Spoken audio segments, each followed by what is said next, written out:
তিন দেশে ইরানের নতুন হামলা। ইরানের সঙ্গে ইসরায়েল যুক্তরাষ্ট্রের চলমান সংঘাত ভয়াবহ রূপ ধারণ করছে। এরই মধ্যে সৌদি আরব, কাতার ও সংযুক্ত আরব আমিরাতে নতুন দফায় হামলা চালিয়েছে ইরান। নতুন দফায় এসে প্রথমবারের মতো ঘোষণা দিয়ে হাইপারসোনিক মিসাইলও ব্যবহার করেছে ইরান। দেশগুলোর প্রতিরক্ষা মন্ত্রণালয় থেকে ইরানের বেশ কয়েকটি ক্ষেপণাস্ত্র ও ড্রোন ভূপাতিত করার দাবি করা হলেও গত ২৪ ঘণ্টায় চালানো হামলায় ২২০ জন মার্কিন সেনা ও কমান্ডার নিহত বা আহত হয়েছেন বলেও দাবি করেছে ইরান। শনিবার ৭ মার্চ রাতে ইরানের ইসলামী বিপ্লবী গার্ড কোরের আওতাধীন খাতম আল আনবিয়ার সেন্ট্রাল হেডকোয়ার্টারের মুখপাত্র লেফটেন্যান্ট কর্নেল ইব্রাহিম জুলফাগারি এই তথ্য জানিয়েছেন। তার দাবি অনুযায়ী বাহরাইনে মার্কিন পঞ্চম নৌবহরকে লক্ষ্য করে চালানো হামলায় ২১ জন মার্কিন সেনা নিহত এবং আরও কয়েকজন আহত হয়েছেন বলে জানান গেছে।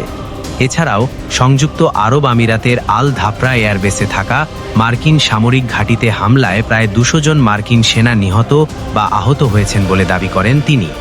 সৌদি আরবের আল খারজে প্রিন্স সুলতান বিমান ঘাঁটিতেও হামলা চালিয়েছে ইরান। সেই সঙ্গে পারস্য উপসাগরের উত্তরাংশে মার্কিন যুক্তরাষ্ট্রের মালিকানাধীন একটি তেলবাহী জাহাজেও হামলা চালানো হয়েছে বলেও উল্লেখ করেছেন আইআরজিসির এ কর্মকর্তা। এসব দাবির বিষয়ে এখনও পর্যন্ত যুক্তরাষ্ট্র বা স্বাধীন কোনো সূত্র থেকে নিশ্চিত করা হয়নি। গত ২৮ ফেব্রুয়ারি ঘোষণা ছাড়াই ইরানের বিরুদ্ধে সামরিক অভিযান শুরু করে যুক্তরাষ্ট্র ও ইসরায়েল। প্রথম আঘাতেই ইরানের সর্বোচ্চ নেতা আয়াতুল্লাহ খামেনি ও তার পরিবারকে হত্যা করে তারা।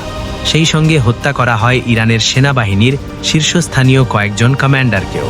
এর জবাবে ইসরায়েল এবং উপসাগরীয় অঞ্চল সহ বিভিন্ন দেশে থাকা মার্কিন স্বার্থ সংশ্লিষ্ট স্থাপনাগুলিতে ক্ষেপণাস্ত্র ও ড্রোন হামলা শুরু করে ইরানও।